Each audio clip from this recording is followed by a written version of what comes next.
Welcome to Samba Samba. Enjoy the video. Start by updating to the latest iOS version before you troubleshoot the calculator app. Open Settings, tap General, then tap Software Update and install any available update. Next, force Quit Calculator by swiping it closed from the app switcher. On Face ID phones, swipe up and pause for the app cards. Then reopen Calculator and test basic operations like 1 plus 2 and 3 times 4. If updates and quitting fail, perform a force restart based on your iPhone model.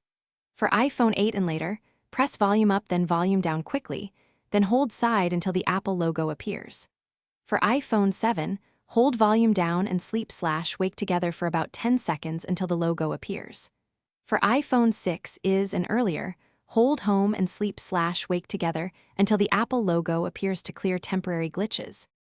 If a restart does not fix the issue, try Reset All Settings to clear problematic configurations. Open Settings, tap General, Transfer or Reset iPhone, then reset and choose Reset All Settings. This keeps your data but clears network and display settings. If issues persist, back up your iPhone to iCloud or a computer and perform a full restore. As a temporary workaround, download a third-party calculator app from the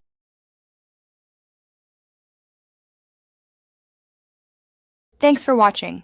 Consider subscribing if we helped you.